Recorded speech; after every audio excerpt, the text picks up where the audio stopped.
In the Factor Investigation segment tonight, a startling accusation in the new Black Panther voter intimidation case. Remember this video from a Philadelphia polling station back on Election Day, 2008? Just wonder why everybody's taking pictures, that's all. Okay. I mean, no. I think it might be a little bit intimidating that you have a stick in your hand. That's why, you know? Yes. Who are you to decide? No, I'm an attorney. I mean, that's a weapon, so that's why I'm a little worried. Who are you to decide? I mean, I'm a concerned citizen, and I'm just worried that you might be... So are we. Okay. That's why we're here. In the final days of the Bush administration, the Justice Department charged 3 of the new Black Panthers with Voting Act violations. But then last year, the Obama Justice Department moved to dismiss the charges, and now a DOJ whistleblower says the charges were dropped for racial reasons. Fox News' Megyn Kelly spoke exclusively with that whistleblower, J. Christian Adams, a former DOJ attorney. Do you believe that the DOJ has a policy now of not pursuing cases if the defendant is black and the victim is white? Well, particularly in voting. In voting, that will be the case over the next few years. There's no doubt about it. Is the Department of Justice corrupt? Well, I think the decision to dismiss this case was corrupt. I don't think the department or the fine people who work there are corrupt. But in this particular instance, to abandon law-abiding citizens and abet wrongdoers constitutes corruption. Joining us now from our New York studio, Megyn Kelly, host of America Live, which airs at 1 p.m. Now, Megyn, I was riveted to this interview yesterday. I was like, this is amazing. Why isn't it getting more press coverage? Is there any reason, in your mind, after spending all that time with him, is there any reason to doubt his veracity? Well, I'll tell you, Laura, you know this as a recovering lawyer yourself. When I first heard him make these charges, I thought, this is so extraordinary. You know, what's the deal with this guy? Is this some nutcase? You know, where is this coming from? So I made a lot of phone calls to some very good contacts and people who have had careers at the Department of Justice and who know this guy and who know of him. And his reputation is very much intact. And they said, you know, he is a conservative, but the feedback I got on him uniformly was that he's the real deal. He's a legitimate lawyer. He is a very well-respected lawyer. And for him to be doing this is as extraordinary as it seems.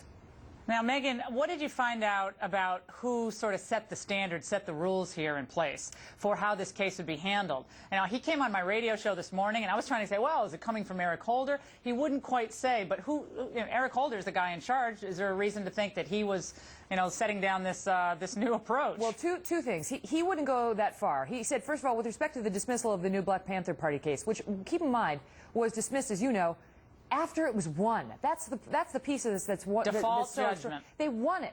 All the judge said to them was, just tell me what you want for the sentence. And it was at that point that the political appointees, meaning the people put in place by President Obama, by Eric Holder, came in and said, drop the case. So anyway, with respect to that, he said, the evidence shows thus far that Eric Holder was informed of that decision prior to, that he didn't necessarily make the decision, but that according to an interrogatory answer, meaning sworn testimony, that he was briefed on it before. And that's as much as we've ever heard about Eric Holder's involvement in this case.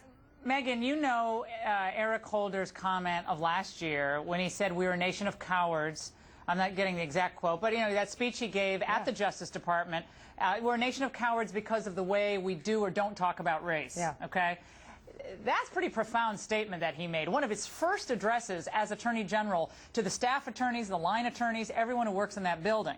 And one would think that, given his viewpoint, insane, that we're a nation of cowards on race? What? Yeah. That somehow that's bleeding into this decision-making. I mean, this was a clear case of voter intimidation. That stick was not a friendship stick that guy was carrying. Yeah, and it wasn't just, well, and it wasn't just 2 guys standing in front of the polling station. The witness testimony on scene by everybody from, you know, people who were standing right there to Bartle Bull, a lifelong Democrat who worked on Robert F. Kennedy's campaigns, who was there as a McCain poll watcher. He liked McCain in the last election, but he came out and said, look, I myself saw the intimidation. I myself heard them say that you're going to find out what it's like to be ruled by the black man cracker. So there wasn't, you know, the evidence was pretty clear.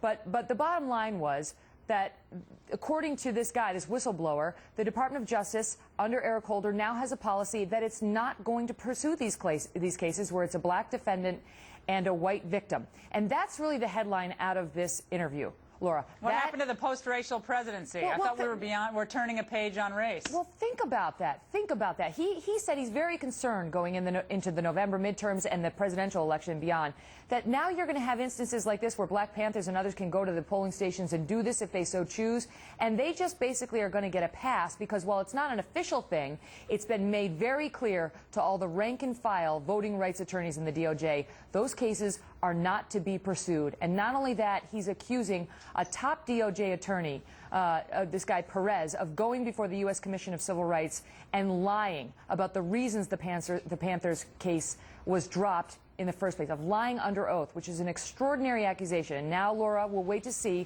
whether any in the mainstream media bother to pick up on this. Pick it up. Well, great work, Megyn. Just riveting interviews. We really appreciate it. Thank you so much. And when